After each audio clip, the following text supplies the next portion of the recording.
Good afternoon. Welcome to Paddy and Pals. Today it's just myself, Daniel, Judd, and the main man, Paddy. And today we're going to talk about lots of things, but I think the main thing we want to talk about is customization, custom sacks and custom knives. YouTube at the minute is full of people who are customizing knives. Now, I'm not talking about sacks and that, because everybody's always customized them. I'm going to play a bit of a devil's advocate tonight, because I actually think if you're spending over £100 on a knife and then you customize it, you bought the wrong knife in the first place. It's too much. Now, just because we were doing this program, I have bought a customized UKPK in titanium scales, nice clip, pivots, nice colors. I bought one of those just to see, because I was never over keen on the UKPK. It's all right. It's a great knife. You know, it works, but it's very bland. So I think this one cost about 140, which I think was probably a wee bit too dear, but I wanted it to see what it's like. But I do honestly believe if you're buying a knife over 100, to me, the customization doesn't. I'd rather spend that extra money on a better knife, if you know what I mean. Because you are supposed to be buying a knife that you like. Yeah. So, good point. What do you think on that? Before we get to sacks, I'd agree with that, but up to a point. There are certain things. I mean, think about it, Paddy. Think about your zero tolerance, that custom titanium handle, one of yours. Yeah. Wouldn't get. I mean, you have to pay above the odds if you want something a little bit sexier, a little bit fancier, a little bit brighter and showier there. And more to the point, the custom ones, it's custom for a reason. It sets it apart from everybody else's UKPK or everybody else's ZK, ZK, so or ZT. That's part of the reason, I suppose, behind why you would want a custom knife and spend that extra kind of money to do it. Or there's the alternative version of that. I mean, think of the Twisted Assisted Bestech Junzi that you can get by as a standardized knife, but you can get so many different scales to go with it. Just so that you can change it depending on what your mood is, or depending on what you're wearing in your case, Paddy, because you always like to get coordinated for crying out loud. What's the point in you having only one set of scales or one set of handles? But when you can actually change it depending on what set of underwear you're wearing, you know. So. I kind of see your point, but mine is the Twisted Junzi is perfect to customize, but it's an under £100 knife. It's not a whole lot of money, and that's why, yes, you can justify it and make it look £100 worth. Do you know what I mean? So that to me that's the nice side of customizing. Let me take, for instance, the bug out. Everybody bought the bug out because it was the lightest knife that had ever come out, you know, in a proper working size. And then everybody customized it. Nearly, they've all got the same titanium now. They've all got, you know, and to me, there's nothing special about the bug out that would make me want to spend another £100 for a set of scales. The knife doesn't get £100 better. And I just think, you know, it's one of those knives that I passed on about 3 times because, yeah, it's good, but it's not really a collection piece in nowadays YouTube. What do you think, Dan? It's a good question. I actually think I kind of agree and disagree with you both. I get where Stephen's. I mean, customizing a bug out ain't customization. Let's just be honest about it. You buy a 120, 130, 140 pound bug out, and then you stick some titanium scales on it. Oh, you haven't customized. You just put a new set of scales on it. Customizing is what we Joe does here with when he takes the knife completely apart and then he changes the setup of the insides, then changes more. Maybe. You know, you might change to a different blade, or when people put a different blade into a knife, then they file the back springs, they file all the tops of the blades, they acid etch it, or they copper plate the outside, then they put it back together, really put it in the vise, really get the hammer to it, or put a hammered look to it, or whatever, then put it back together, then they put their own mark on it. That's customization. Changing a set of scales is not customization. You know, I know that might sound a bit harsh, but it's not, is it? It's just changing a set of scales. You get new rims on your car, can't you? You don't make it a custom car. It just means you've got new rims and new tyres on your car. You just just cleaned it up a bit or just changed the appearance. Customization, in my mind, is when you change something like a blade, or you change the shape of it, or you take it apart, you do all the back springs. And there's some amazing stuff on Instagram, as everyone knows, when people sort of take knives apart and then they sort of put like the Punisher's face onto the blades and things like that. Then they file the backs of the blades in. They might do some filing work on the scales. Change the shape of them slightly, then get them custom made. That's custom making, when you're like taking something and completely changing it and just like making it your own. When you change the scales, it's not custom made. But you saying that, the Junzie's a very good example of doing that, because it has got so much stuff ready. Like just this Junzie, you can have the amount of scales that are available for it and bits and pieces you can do is really cool. I'm not. That, to me, that's just dressing up, and I love the way that knife comes in. You can just do so much with it, order so much with it, and I love that. But to me, that's not customizing. That's just giving it a little facelift, which is nice. Like you said, you can change it. Like when you change your underwear, you can change the, and you can change the scales, which is great. I'm not against that. Hang on a second. Hang on. You change your underwear? I don't actually wear any, because I just wear a dress and that's it. Yes, that is the worst. The worst. No. Paddy, it's even worse than you think. He was perfectly well dressed, shirt and tie and everything, and then he went and got changed specially for this. Oh, he actually did, yeah. Well, I wouldn't go shirt and tie, like only shirt and ties, but hang on a second, because Dan makes a good point, but I think, as always with Dan, he's wrong. So basically, what we want to talk about here is, I mean, changing the scales on something is still customization, but maybe I think he makes a good point in that there's different levels of customization. Yeah.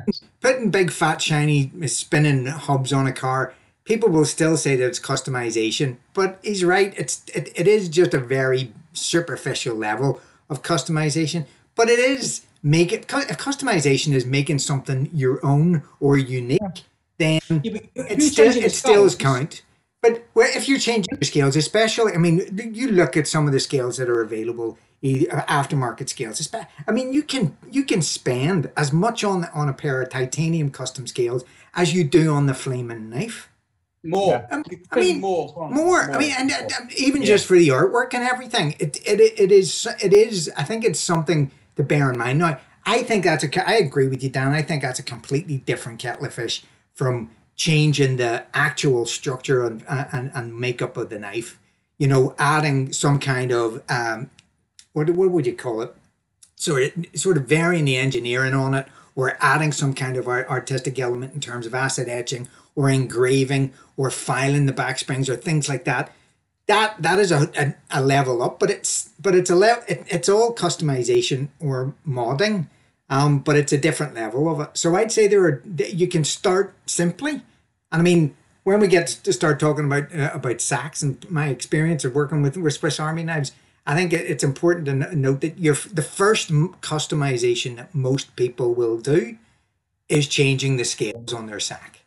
I mean, you beat me to it. I don't think you. All right, Dan, you know it as well as I do. I don't think you can take that away from people. And honestly, it is like a black hole. Once you've changed the scales on a sack, that's you lost. Then you see the mechanics of that little knife sitting in front of you, and you start thinking, a wee voice in your head starts going, how do I do this? Or what happens if I did that? And that's how the madness begins, really. Stephen, you were going to say something. Sorry. Yeah, I'd love to come in, because here's where my devil's advocate comes in, because YouTube has become a place where it's very easy to sit behind the keyboard and criticize. Because, and in all reality, if somebody calls it a custom, in reality, if it's a custom to them, it's their money. They spent it. You've every right to do that. So this is why I was going to be a bit argumentative, because, because we don't call something a custom, will not matter to the person who's changed the scales on the knife. To him, it's a custom. Yeah, as some guy on the internet I follow always says, is people can be wrong in any way they want. They can cut knives any wrong way they want. So, I mean, yeah, Work away. But yeah, and I think that's where I wanted to get to. This argument between us, or this not an argument, this debate is not to get at any one person for what they call custom. A custom is whatever you want to call it, because it's your money and it's your knife. This argument, well, this is not an argument. The discussion I want to have is the different types of customization. Whereas you and Dan are very good at completely taking a sack apart, repinning it, reblading it. That's proper customization, because I'll never do that. You know, I will be the one that will get somebody to do it for me. Excuse me, I, Justin, done my customization, and I absolutely love. Now, this has both covers and insides changed to make a knife specifically for me. And that's the customization I enjoy, not what I do, what other people do. And, you know, you would pay them to do it.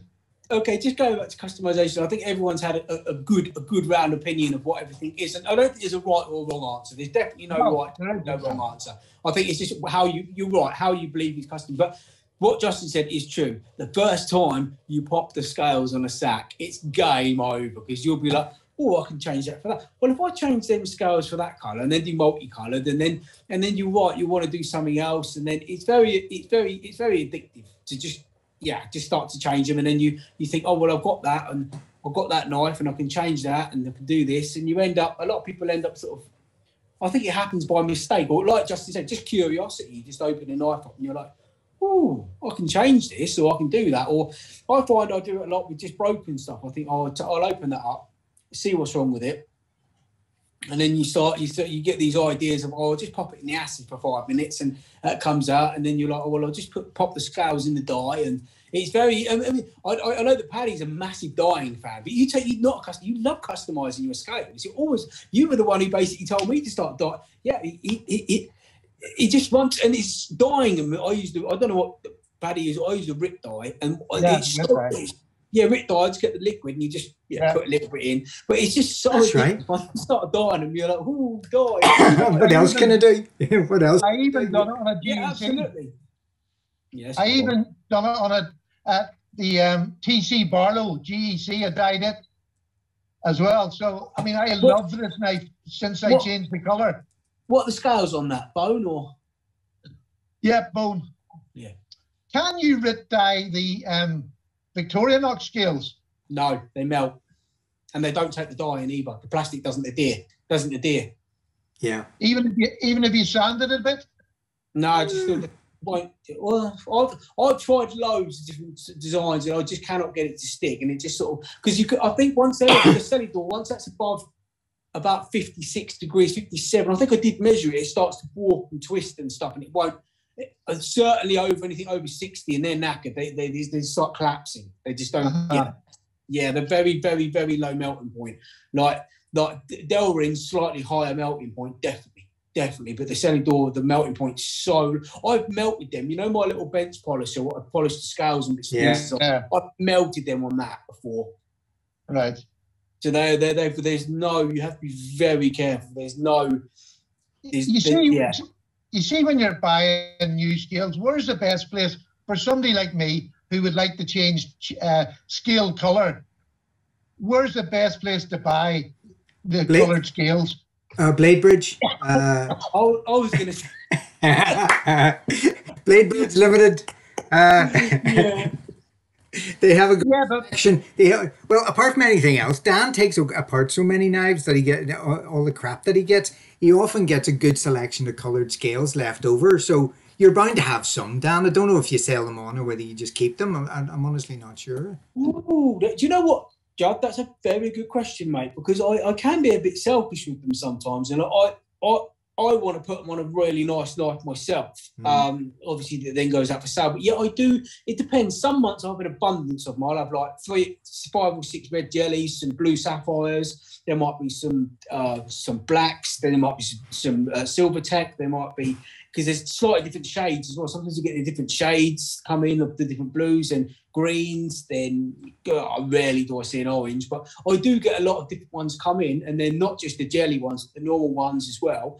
So they sometimes, yeah, but they do. The thing is, they never hit Facebook or Instagram because people just WhatsApp me like, oh, can I have this? Can I have that? And so are you quite happy for people to WhatsApp you and ask you if you've got a colour? That's where the main business comes in. People just WhatsApp or they're regular customers and they just or pass the number. They just say, "Oh, can you send me this?" And I don't know who you are. I don't know your face. As long as everything checks out, then it's yours. I don't get to see people really, or the days of people coming up to you, where you work or whatever, or actually doing much Facebook are really sort of fizzling out. You just get sort of a text message on WhatsApp, or WhatsApp message, what you call it, and they say, "Oh, have you got such and such?" Yeah, no problem. As long as all your details match out, then yeah, you can have what you want. But yeah, I'll put your Blade Bridge Limited down below in the description. But where would you buy them if you wanted to buy them new? Etsy. I was just going to say Etsy. Yeah. Etsy do them, and you also and Etsy and eBay. You can get scales on both. And the beauty about it is that neither of them fall into the trap of the knife selling thing, because they're not the knives. They're accessories for the knives, so you can still get them. But a tip but they're not cheap. Replacement sacks bought on Etsy or eBay are not cheap. They usually run about a tenner for a set. Now, what happens is that you will usually get the tools for that. I think, and you have to make a distinction for Swiss Army knife scales. You make a distinction between normal scales and plus scales. Plus scales are the ones with the additional tools, and they premium, and they are harder to get. But you can get them in almost every color. But the plus scales usually go for £10 or £11 with all the tools, and that includes the pen and the pin, actually, which is really to get a time. You're saying that. I actually think that's a really good price. But in terms of scales, Paddy, I suppose the next thing you need to talk about are custom ones for the Swiss. Can you hold up your the Caramel Special? Oh, it's just beautiful. The toffee tinker, as we call it. It's just. Go ahead. The alternative you can go with instead of production sack scales are custom scales in micarta. The custom scales in micarta are unbelievably gorgeous. I have two sacks with custom scales on, and they're both by the same guy. Same guy who did. I actually got three knives. The same guy who did yours, Paddy, and that's Taschenmesser, who is on Instagram as well. Dan knows him well. Now, for a set of scales, last time I bought a set of scales off him, a set of scales was 27 quid. Okay. Now, is that for micarta? Yeah, that's for the micarta 91mm, and that to me that is expensive. But no, stop! He's doing them for like a £10 online at the minute, or 15 quid. Yeah, those are the unfinished ones, and I mean, but that's a good deal as well, Dan, because it's actually another beautiful introduction into the world of modding or customization. Because what he's doing is he's selling them untreated, unvarnished, just raw micarta, just cut out. And what he does is he gives you instructions how to sand it down, polish it up, put the varnish or beeswax, whatever you want onto the micarta to get the color and the shine to come up yourself. So doing that in itself would be enormously satisfying. So for that, a tenner's nothing. To get a set of micarta scales and the fun of doing it yourself, absolutely fantastic. But you're right. Would he do it in the 84mm? He does 84, 91, and the 111 as well. Oh, that's good. And he's on Instagram or he's Etsy? On Instagram. TM's Etsy. And on Etsy as well. But he doesn't put an awful lot of stock up in Etsy, and I think you just basically have to contact him through Instagram if you're interested. I hope I'm not annoying him doing this, because he likes to take his time over producing this stuff, because he does some wonderful, wonderful things.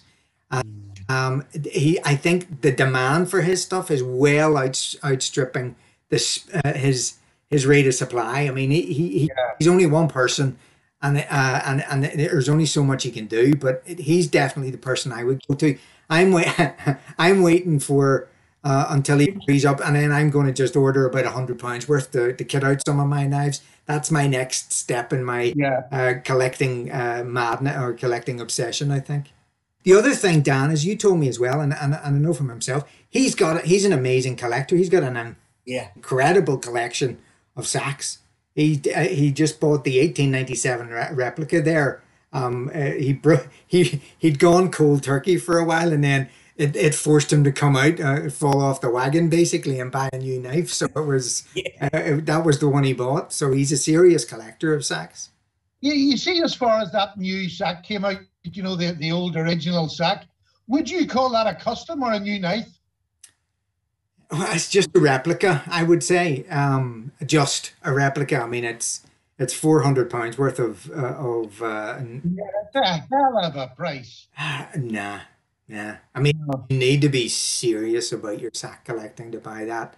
No way would I go to. I mean, in terms of how many other knives you could get for that money, and I'm not a big fan of the Spartan anyway because it doesn't do an awful lot for me. No. It's a £400 or £500 Spartan effectively. That's 125 years old, but Yeah. apparently it is an absolute gorgeous knife. And as a piece of history, as a sort of celebration of the history, I can understand that completely.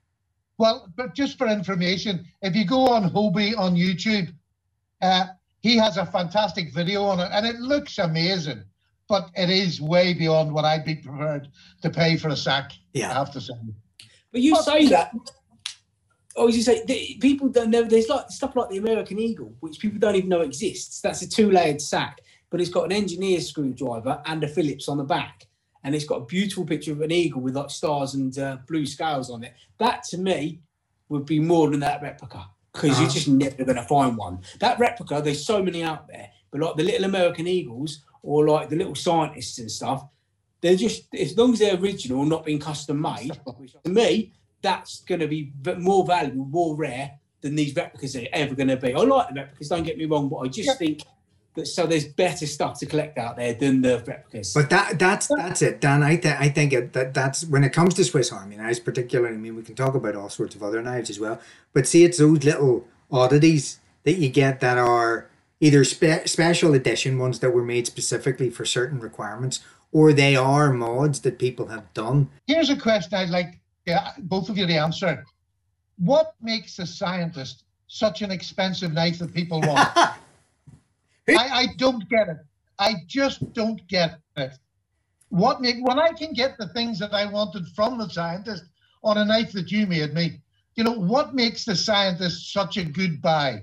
It was just so rare. I say that they did bring it. I think they've done a rerun of it around 2000, didn't they? They made a few. They made, because it's got the modern magnifying glass. But the older one, it's just the fact it's such a small 2-layered sack with everything you want. So it's got the magnifying glass, the inline screwdriver, you know, the blade on the back. If you got the crossover date, which was 91, it would have the spiral corkscrew, but also the hook on it. And I've had that a few times, and I think in my mind, that's the best one to get, because where they just added the hook, but they've still got the old style corkscrew. And they're basically Spartan on steroids, aren't they? You've got no jump and all the tools you actually want on it. And they were very rare. But for me, that's why, because you just got such a good selection of stuff on there. And Paddy, let me turn the question around for you, okay? What's so special about getting a Tony Bowes Stockman? Well, yeah, you'd be buying a Tony Bowes Stockman for Tony Bowes. Yeah, you're buying it on him because he developed a way of doing knives, handmade knives. Now, a case one is different, but a Tony Bowes is made by him, and there's nobody makes a slip joint, in my eyes, that I've seen, makes a traditional slip joint in a traditional way like Tony Bowes.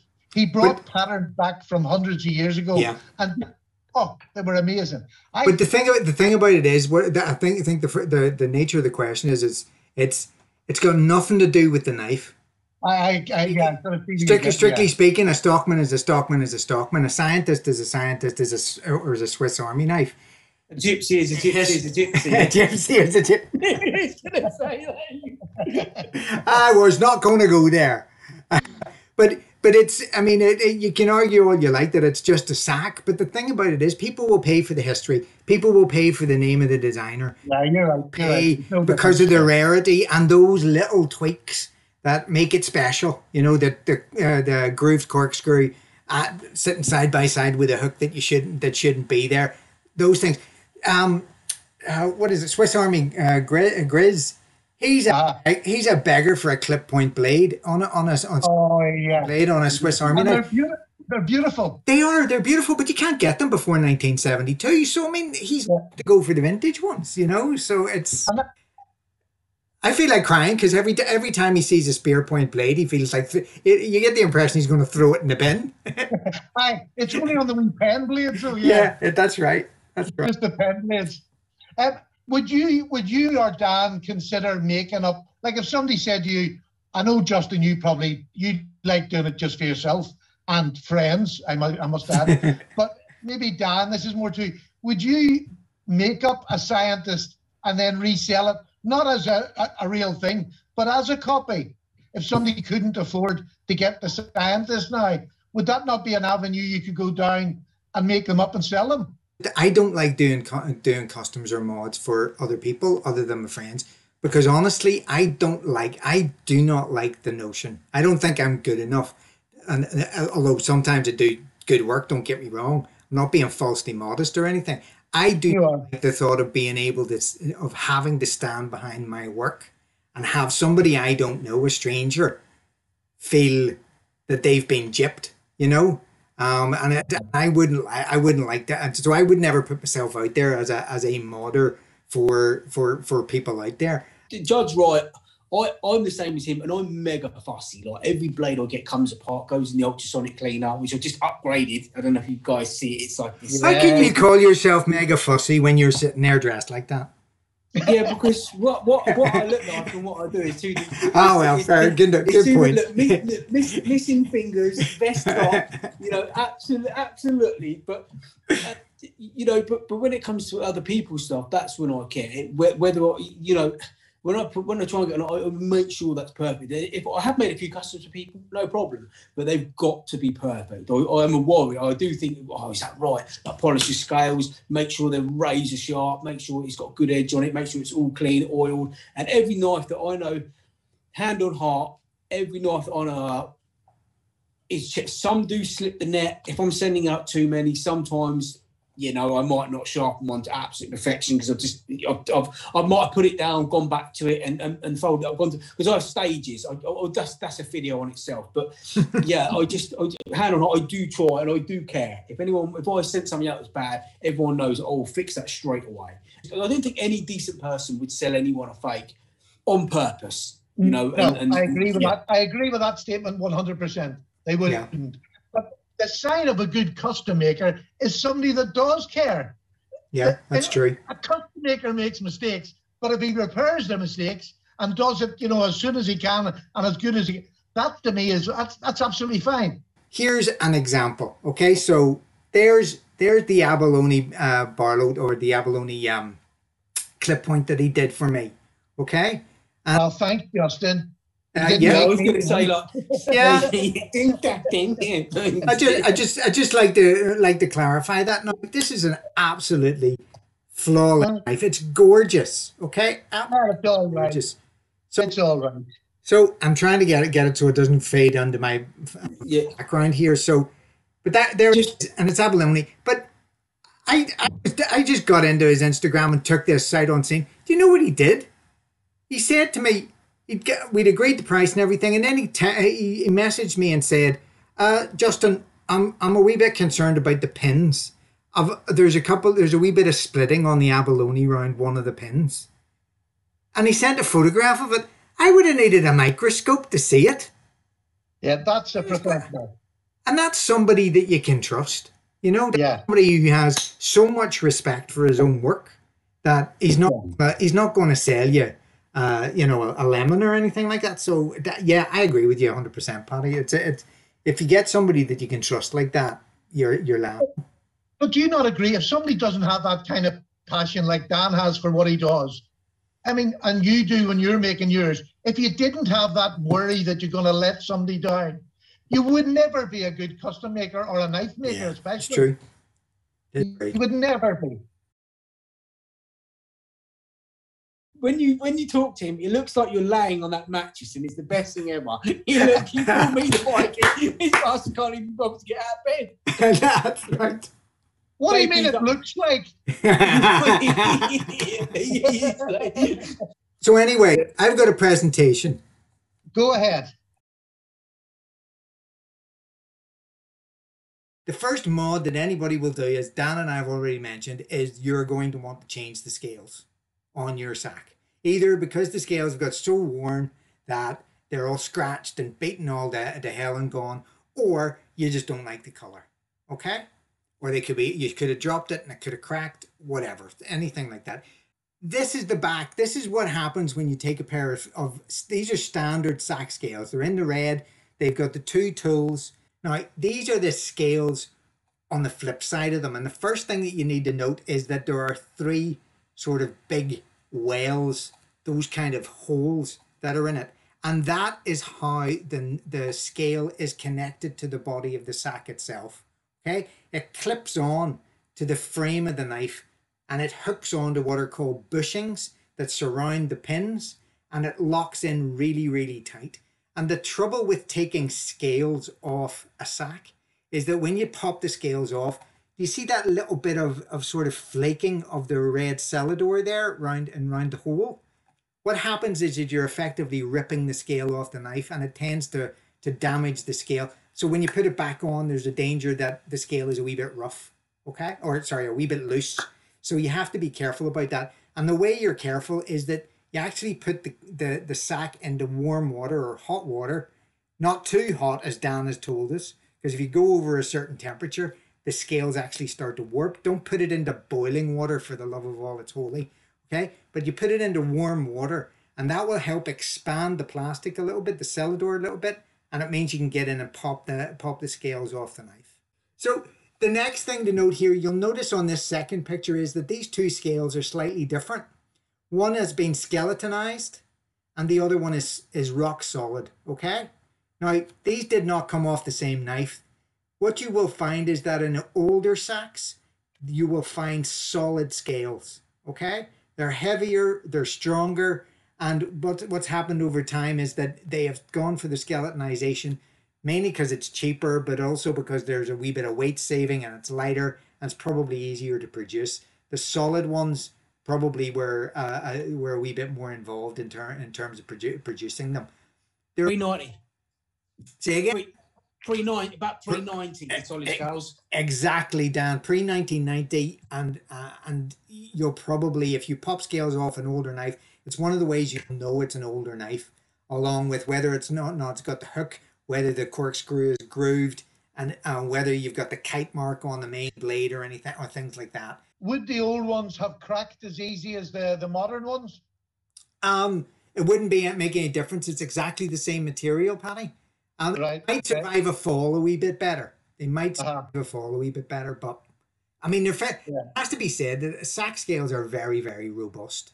The yellow scales here, it's just to illustrate, these are plus scales, and they're plus scales because they've got an extra notch, and that's for the extra tool. Okay, so you'll get tweezers and toothpick, the TNT, and you'll also get the pen. You also get the pin. Everybody forgets about the pin. Apparently the pin is really useful. Never used it in my life, but for getting splinters out and stuff, I suppose it's very useful. Who knows? I'll tell you what it's really good for and useful in modern life is getting the SIM cards out of your phone. That's it. Because I used it in my new sack. There you go. Perfect. Then you've got the wee glasses screwdriver that always appears with plus scales. You'll get all of these tools, for example, automatically on the Swiss Champ. So there's your first mod basically there. Decide what color you want, decide whether you want plus or standard, and then you can start popping them off. And then if you want to go further, these are the tools you need, okay? So you can figure out for yourselves what those tools are. Answers on a postcard, please, but that's what I use by and large. And then this is what a sack looks like when you've taken the scales off. But do you see the pin? Sorry, the pin there. and then there's a wee bushing around the outside of that. It's like a little, Dan, how would you describe the bushing? What is it? Is it a wee, it's a brass ring, really. Effectively, it's just a brass ring. Yeah, or if you was looking at an engine, it would look like a valve collet, something like that, or A valve collet. Yeah, something like that. It just basically, it's exactly that. It's just a round bush that sits on top of the pin, around the pin, and then it's just pinned over, and it just holds it flat. It's like a cup with no bottom. And no Exactly handle. so. And I mean, this is what they look like. So those are your bushings, and these are your pins. Because we're talking about the next stage of sack modding, this is what will happen when you see this, when you take your scales off. You will suddenly be seized by an overwhelming desire to take the entire knife apart. Okay, Dan will bear with me on this. He will agree with me on this.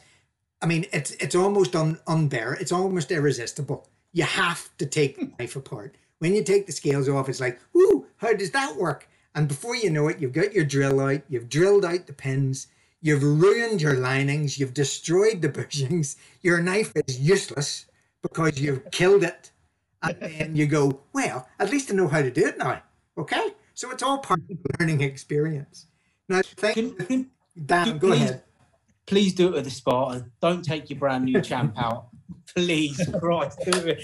Or just say to me, Dan, what have you got? And I'll give you something dirt cheap, but you can just beat up. Or I'll send you a broken one, a broken blade. Please do it on that. Don't get your limited edition Huntsman out and just go, oh, broken the scales in half. There's tears from us. Justin's crying, I'm crying, Steve's laughing. You know. Oh no, please don't. My heart's breaking even thinking about it, Dan. Really, it really is. Justin, can I ask you a question? Certainly. Would you be prepared to sort of come down to my house when I'm up in the winter, and we'll do a changing of scales on a video, and we could put it up on the channel for people to see how you actually do it? Absolutely. There's plenty of those on YouTube at the minute, but I'm willing to do my version of it, and then everybody can tell me how I'm doing it wrong. That would be fun to see. Absolutely, Paddy. Absolutely, no problem whatsoever. And I think that lots of people would love to see the very basics to get people started. I couldn't agree with you more. I mean, I'm a bit more brutal with the scales. I don't warm them up, and I pop my knife in. I've got like a little circle action. But I probably do 50 scales. I'll probably take 50 scales off a week sometimes. So it's just I can do it blindfolded. Once you get used to it, the first time you'll do it, you will probably smash the scales. The little. What would you call it? The things we were talking about earlier. Inside, when you take the scale off the reverse, you've got the holes. Yeah. They're like a punch. Oh, well, they're not punched out. It's molded in or whatever, isn't it? But you will crack them, guaranteed. The first time you do it, especially if you don't warm it up, you'll pop the blade off, or you just snap the scale in half. I've done that before. But once you get used to it, it is. And like Judd was just saying, everyone you do, you get more and more practice at it. But after you've taken like 1,000, I've probably taken more than 1,000 scales off. You just pop, and it's very satisfying though. Yeah, it is. When you put them back together and you wait for that pop, it's a little bit exciting. It is a bit, yeah. It is. I agree. I can think of nothing worse. I'm going to give everybody one word of advice that it is the only word of advice that you need to take to heart. See the bushings. The bushings are irreplaceable. You cannot get sack bushings anywhere else, anywhere other than on a Swiss Army knife. You cannot buy them. You cannot source them. You cannot make them. You cannot even substitute them for something else. I've tried using railway hobbyist bushings from model railway engines. They're not the same, and they don't work as well. The only way that you can get bushings is off a Swiss Army knife that you dismantle. Dan has been kind enough to give me bushings because I was running out of them. I have to be the one thing that will get destroyed when you are taking a Swiss Army knife apart is the bushing. You will destroy a bushing, and once you've destroyed a bushing, you won't be able to put the knife back together unless you've got spares. So you have to be really careful. So I have about 60 in stock at the minute, and they are expensive. But you'll never. When I take one apart, I take a long time, and you're guaranteed to get 3 because you've always got the bottom side of them. but sometimes you can get 6, 4. Just depends how the pins are, depends how the bush you are. But you're destroying a whole knife. Sometimes you need to do two sacks just to get a set of pins. That's how just is absolutely right there. They are what they are. The pin stock, no problem. But the bushes, yeah, forget it. They are. You have to be so careful because if you over drill them, they're not going to work, or then they won't click on properly. You have to be very careful. Remember, when you're drilling the pin, you're drilling inside the circumference of the bushing. You're not your drill shouldn't be the same side as the outside edge of the bushing, because that'll destroy everything. I can't, excuse me for being ignorant. Can you not just knock the pin through? Could you not sort of sand the top of the pin off and then knock it through? No, Paddy, because the pin is actually already sanded flush with the bushing, so there's no surface to get at and sand. So the only way to do it is to eat. Well, you could probably, you can see on the Dremel here that there's that kind of grinding stone there. You can get those pointed ones that might be able to sand down or grind down. But to be honest, it's exactly the same as drilling, and drilling is more effective. This one here, without the bushing, yes, you can sand that down or you can grind that down. That's fine. Right. This is a selection just to give you an idea of what a sack looks like when it comes apart. That's pretty much my presentation, and those are some of the knives that I've modded, okay, that I've created. So Dan is now going to look at these with increasing puzzlement as he's trying to figure out what the hell have I made here. So we were talking earlier about the one down in the bottom right here. This is a Frankenstein Spartan, okay? And Dan noticed it immediately. This one is done with titanium scale. They're not pinned, they're screwed with Torx screws. I was playing around, I was trying to figure out if Torx screws actually were going to work for me. But the trouble is, the set of 3 screws that I have, I broke the middle one. So I had to then just use a pin through the middle of the thing. This is my Frankenstein Spartan. I've only kept it. It's sort of like a sort of guilty regret. I look at it when I remember how hard modding some of these actually was. Then this is, but also this is probably an example of just changing the scales on a sack. This one up here, the one you'll probably recognize, looks like a compact, but it's got a screwdriver on the back. This is effectively a Duke of Edinburgh, but look at the blade, Dan. Yeah, I see. It's a full blade, not a child blade. Yeah. The Duke of Edinburgh, it doesn't have a full spear. It has a blunted or rounded main blade, because it's for kids. But this is actually a good example of the simplest mechanical mod that you can do, and that's replacing the back tool. It's dead easy to take the corkscrew off and put a Phillips in, because you don't need to take the whole knife apart. All you need to do is hammer out the old pin with the new pin into the new tool. And if you do it carefully, you get it before the springs just explode all over the place. It's a very cool way of doing it, and it's quite easy to do. Okay, so that was the first one. This then is my most expensive mod, and it's only a 3-layer, and I think I've shown this one before. This is my Cyber Compact, and it is an amalgamation. And Paddy, this really speaks to how you originally started our topic tonight. Why would you spend a fortune, over £100, on a custom knife?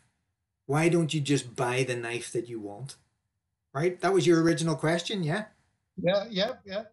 Well, the answer in this case is because you can't get this knife unless you make it yourself or get someone to make it. And the reason it's the most expensive knife,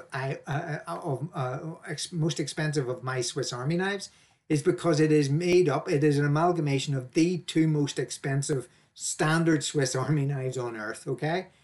The compact comes in about 40 quid brand new. It's a ridiculous price for a 2-layer knife, £35 or something like that. The Cyber Tool 34 that I took apart, they're retailing now between 80 and 90 quid. So that's £130 for those 2 knives. Now, I got them both second hand, so I got them. I had 2 knives to play around with under about 100 quid. But it's still a lot of things to do. And honestly, when I took it apart, it really was a wing and a prayer. But I have to say, it's one of my favorites. I think it's an absolutely fantastic tool set. It has everything you could possibly need. Now, Dan, I'm going to challenge you. Can you recognize the other two? Yeah, the middle one is that's a Yeoman mechanic, yes. A Yeo mechanic. Well, a yeoman would usually have the combo tool. Oh, it would. Oh, it hasn't got it. Oh, you're right. It's got the full opener layer. Yeah, I didn't. You know what? I didn't see that. So it's the closest thing to that is like probably an Explorer with pliers. Then yeah, 100%. Yeah, yeah. It's hilarious. This was the result of I had some spare parts left over and I was bored, and some guy called Max Stone. He's a brilliant modder, and he's done some brilliant guides to Swiss Army knives. He had put together a knife that he just called the Detective. I don't know why it's called the Detective. I suspect it's because of the magnifying glass. But what he did is he likes the pliers and just put the pliers on. I just was interested to see if I could do it. So I put it together. So I call this the Detective. But the one is probably of most interest to you is this one up here. Is this one? It's a Ranger. Nobody's got magnifying glass. Yeah, exactly. Oh, that's just done my head in. That's I'll tell you what that is. That's a Woodsman plus a metal file. Yeah. Essentially, you're on the right track. It's an Explorer and a Ranger. So I call this the Exploranger. Yeah, you like that. You sad people. I know we're mad, Paddy. You're right. We're mad. We're absolutely bonkers. This is I love the fact that you can do all this with a relatively inexpensive knife and get something that you absolutely love. Yeah, totally. So that's the Exploranger, and that is my presentation done. Absolutely. Thank God. I thoroughly enjoyed that. And on that note, it's nearly time for my cocoa. We've been going for an hour and a half. I really enjoyed your company, boys, tonight. That was fascinating. And for somebody who's just new in the sacks, I would love to do a wee video with you, Justin, where we'll take scales off and make that easier for somebody who's never done it. Absolutely. And Dan, if you're doing any wee videos that you think people would like to know, do them, send them to me, and I'll put them on the channel. No problem. Good night from Paddy. Definitely good night. And good night from Wee Judd. And good night from Wee Judd.